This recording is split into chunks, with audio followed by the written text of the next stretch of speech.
안녕하세요. 메타 교육에 대해서 설명하고자 자료를 이렇게 꺼냈습니다. 자, 흔히 지금 이제 과학 교과서가 올려져 있는데 우리가 과학을 가르친다는 걸 과학 교육이라고 얘기를 하고 있습니다. 근데 여기서 과학과 교육을 구분할 수 있겠죠.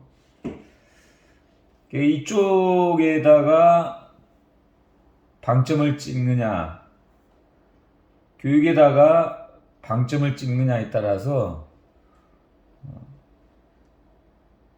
상황이 달라지리라고 생각할 수 있습니다. 흔히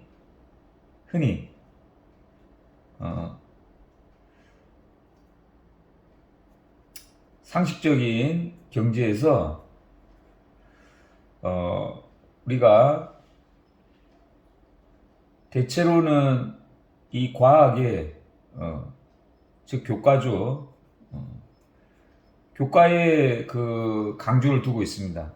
교과를 중심으로 해서 교육은 교과의 목표를 따라가는 걸로.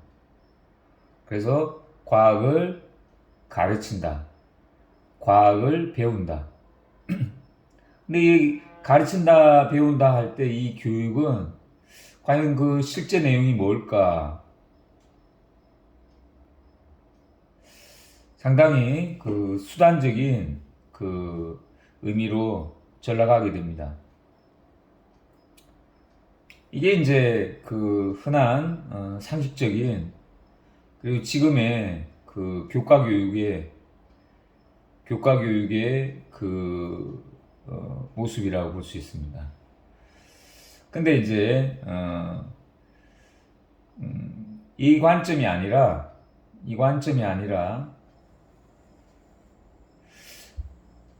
교육을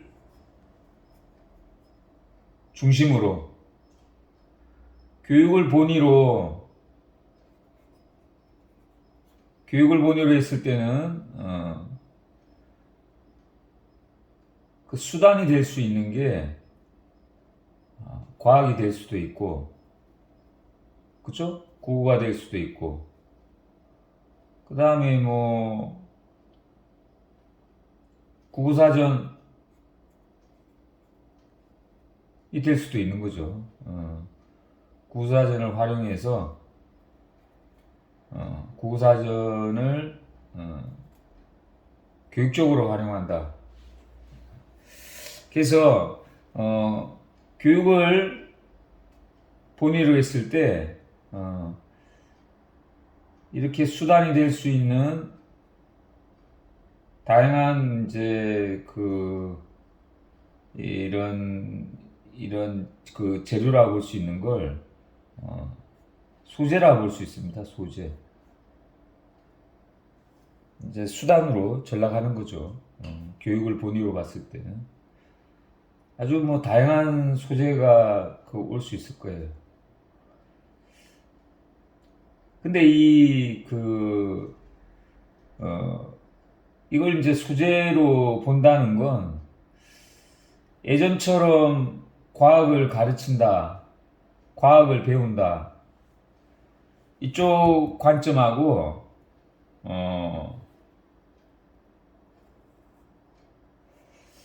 아주 다르다고 생각할 수 있습니다. 여기서는 요 교과 요 앞부분이 목적이 되고 이쪽이 수단이 되는데 오히려 여기 교육본위에서는 이쪽이 이제 목적이 되는 거죠. 이쪽이 오히려 이제 수단이 되는 거고.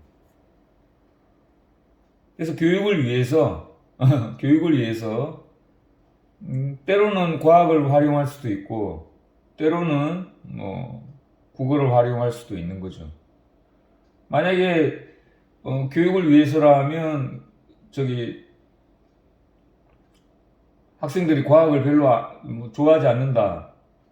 그러면 학생들이 좋아할 만한 걸로 뭐 체육을 한다든지 얼마든지 바꿀 수 있는 거죠. 소재는 다양하니까요. 그래서 이 관점은 대단히 중요한 중요한 대비라고 볼 수 있고, 사실 이 후자의 관점, 후자의 관점은 교육본위의 전문적인 논의를 거치지 않고서는 좀 깊게 들어가기 어렵습니다. 그래서 이 교육본위를 이걸 어떻게 이해를 할 건가가 사실 학문적인 중요한 어떤 관심사라고 볼 수 있습니다. 적어도 교육본위의 교육론, 교육학의 입장에서는 매우 중요한 학문적인 관심사입니다. 근데 지금까지는 이러한 생각을 가졌던 경우가 전무합니다. 전무.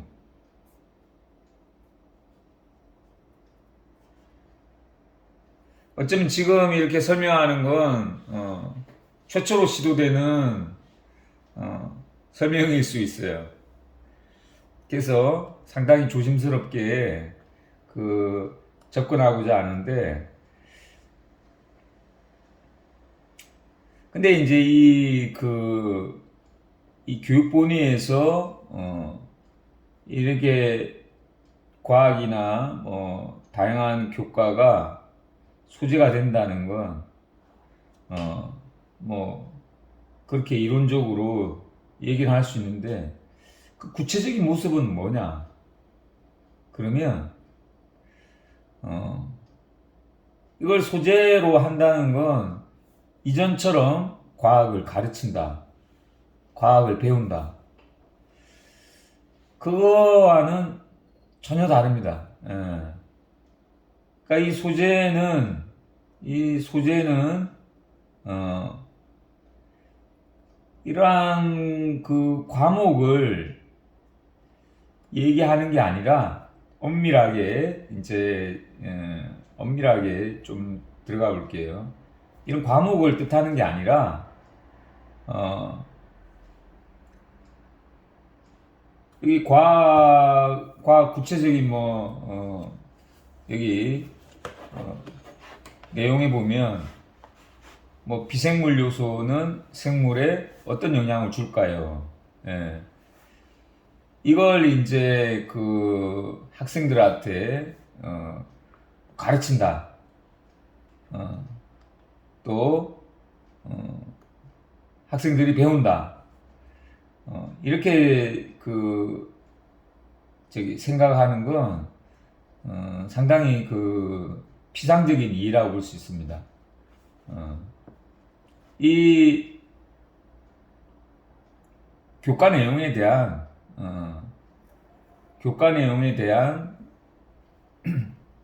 학생들의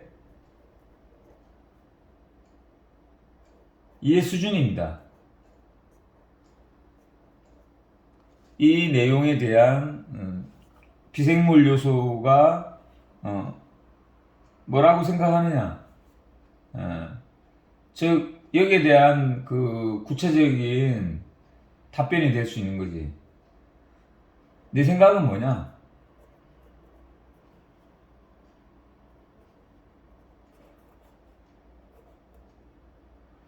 예. 정확하게 얘기 드리자면, 교육을 본위로 했을 때 이 소재가 되는 건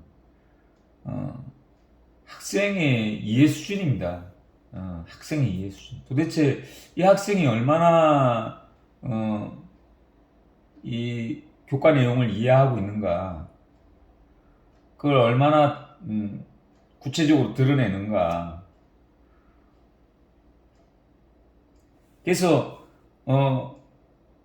이 학생의 이해 수준을 학생의 이해 수준을 그 다음 수준으로 그 다음 수준이 이제 이 학생의 이해 수준을 교육 이론에서는 현품이라고 합니다. 현품. 현재의 품위.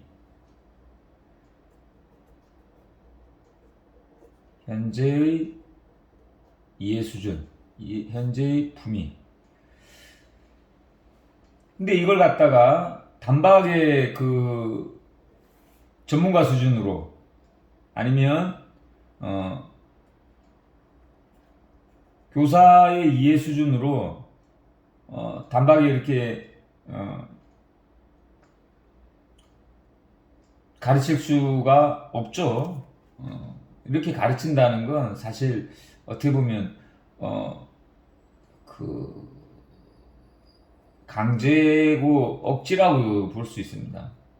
이렇게 해서 학생들이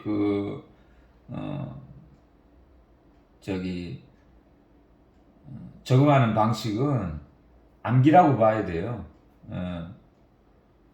그래서 다음 수준으로 이게 이제 현품에서 이제 학생들이 이해 가능한 그리고 다시 또 이걸 기반으로 해서 또 점핑할 수 있고 또 점핑할 수 있는 다음 단계의 그 품위를 차상품이라고 합니다. 차상품. 다음 차, 윗상, 수준품, 차상품. 그러니까 현품에서 차상품으로 이렇게 적절하게 그 가치를 경험하면서, 이 가치라는 건 이제 그 교육의 가치인데 참으로 그 즐거운 거죠. 그래서 이 가치를 나름 이렇게 표현한 게 노노 첫 구절에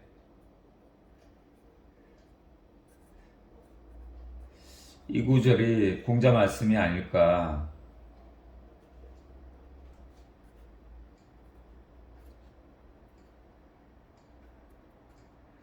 이렇게 생각합니다. 배우고, 그죠? 현품에서 차상품으로 점핑하는 거죠. 시습. 역시 뭐 이 과정을 이렇게 그 시간에 따라서 익숙해지는 과정을 드러내고 있습니다. 그래서 이게 기쁘지 아니한가 했거든요. 아마 가치 경험을 이런 그 감정으로 드러내지 않았을까 생각하는데, 그래서 이 과정이 이제 교육의 한 날개인 상구라는 거죠. 상구. 이 가치 경험을 하면서 점핑하는. 그래서 한쪽 날개는 상구. 그리고 이렇게 학생이 이렇게 올라오는데 이 도와주는 과정을 스승이 할 수 있는 최선의 선물이 바로 하와입니다. 하와. 상구와 하와. 자, 그래서 이 과정을 조금 과정을 도울 수 있어야 되는데, 사실 이 과정이 어떻게 보면 굉장히 어떻게 보면 미묘하다고 볼 수 있습니다. 교사는 이렇게까지 차이가 있고, 학생의 이해 수준하고 교사의 이해 수준은 또 전문적인 수준은 차이가 있는데, 요 아주 세부적이고 자세한 이 과정은 사실 교사가 접근하기에 상당히 어려운 면이 있습니다. 그래서 이 과정을 학생들끼리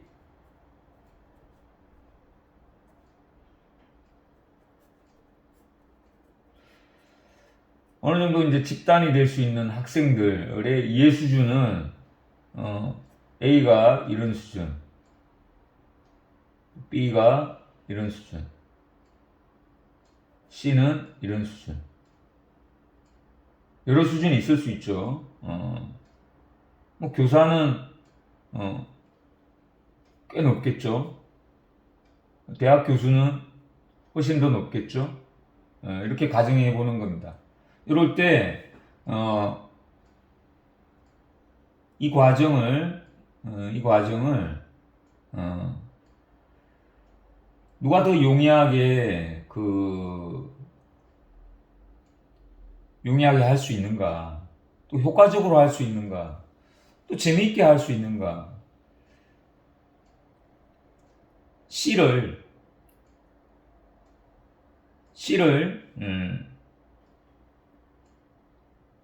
하화할 수 있는 최적의 동료는 교사가 아닐 수도 있어요. 오히려 A일 수도 있는 거죠. A하고 C하고 하화하고 상구하고. 이 최적의 조건이 A와 B가 될 수 있는 거죠. 이 둘 사이에 상구하고 하화하고. 물론 B도 C와 할 수 있죠. 근데 품위 차이가 A보다는 더 크기 때문에 결코 수월하지 않을 것입니다. 물론 교사도 C와 교육적인 교섭을 할 수 있습니다. 근데 이 품위 차이가 크기 때문에 상당히 어려워요. 그래서 누가 더 이걸 재밌게 잘할 수 있느냐. 적어도 C에 관해서는 A가 제일 좋은 스승이 될 수 있습니다. 선생님은 스승이 될 수 있어도 멀죠. 그래서 여기서 원근의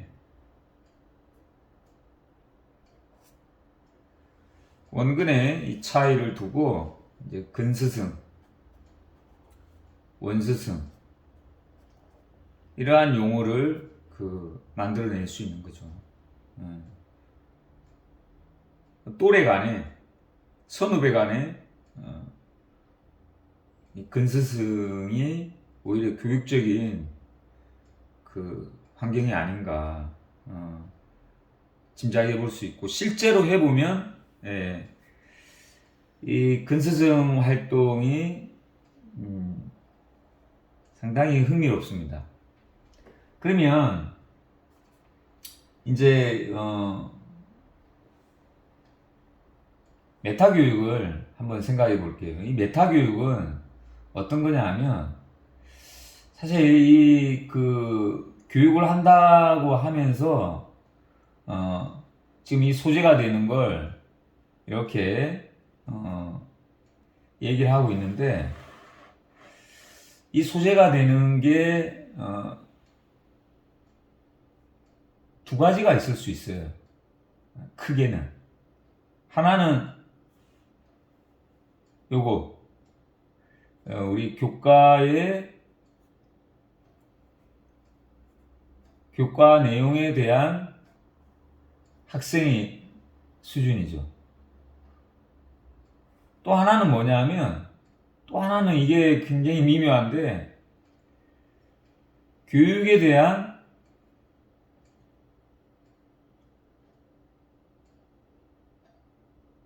교육도 내용이라고 보죠. 교육 내용에 대한 품이라 볼 수 있는 거죠. 교과 내용의 수준, 교과 내용의 품위와 교육 내용에 대한 품위로 나누어 볼 수 있습니다. 그러면 교육 내용에 대한 품위도 교육할 수 있는 거죠. 그러니까 학생들 각자마다 이 수준과 이 수준이 이 품위가 있는 거예요. 만약에 교육에 대한 그 품위가 만약에 없다 그러면 아무리 좋은 교과 내용이라 하더라도 교육에 대한 품위가 없으면, 교육의 품위가 없으면 이식할 수가 없는 거예요. 잘할 수가 없는 거예요. 자, 그래서 여기에 대한 그 강조를, 여기에 대해서 중심을, 여기에 대해서 본의를 두고 논의할 때 교육에 대한 교육으로 이걸 더 중시할 때 이걸 이제 메타 교육이라고 얘기합니다. 요거에 대한 이걸 소재로 한 교육이 있을 수 있는 거죠.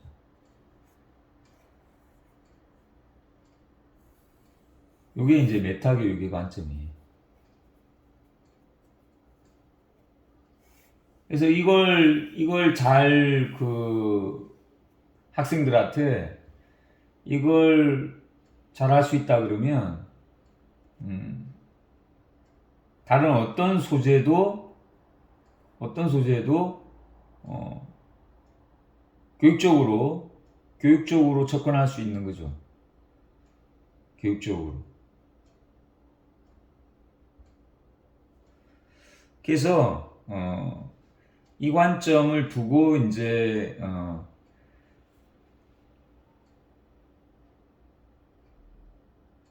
여기에 이제 다양한 소재를 뭘 바꾸더라도 교육이라는 건 이 관점에서 중심에 두고 한다 그러면 다른 어떤 소재라 하더라도 상구와 하와의 그런 관점, 그 활동을 추진해 나갈 수 있다는 거죠. 그러니까 이게 어떻게 보면 황금알을 낳는 거위라 볼 수 있고, 메타 교육의 관점에서는 이 교과 내용은 황금알이라고 볼 수 있는 거죠. 뭘 더 중요하게 생각하느냐? 이게 더 중요한 거죠. 거의만 우리 자체에서 형성해낸다 그러면 이제 그 다음부터는 이제 얼마든지 황금알을 가질 수 있는데, 이 사람들은 여기에 현혹이 돼가지고 이거 놓쳐버리는 거예요.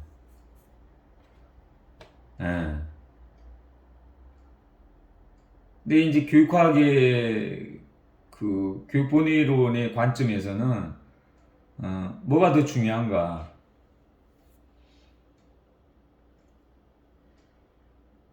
그래서 이렇게 이 메타 교육을 활성화시킨다 그러면 이제 한 명의 스승이 10명의 스승을 기를 수 있는 거고, 10명의 스승이 또 각자 10명의 스승. 이제 이게 다단계 교육의 관점이 이렇게 해서 나올 수 있는 거고요. 그야말로 그냥 쏟아지는 거죠. 예. 이게 계속 불어나니까. 뭐 이건 뭐 이 세상에 축복 중에 하나라고 볼 수 있는 거죠. 해가 되는 게 있을 거예요. 예. 그래서 교육학이라는 게 교육본이론의 이 흐름이라는 게 학문에 있어서 대단한 혁신이 아닌가 생각합니다. 자, 지금까지의 그 이제 상식적인 수준에서 이런 참 좀 안타깝지만 사범대학이나 교육대학에서의 그런 교직 과목, 교육학이 이 교직 과목에서 이루어진 데 대해서 이게 큰 불행이라는 걸 자각하지 않으면 이 새로운 관점을 인문사회과학의 아주 혁신이라 볼 수 있는 교육본이론의 이 흐름을 읽어낼 수가 없는 거죠. 그래서 이 관점에서 우리 국어사전 활용교육을 새롭게 바라볼 수 있지 않은가 전망합니다.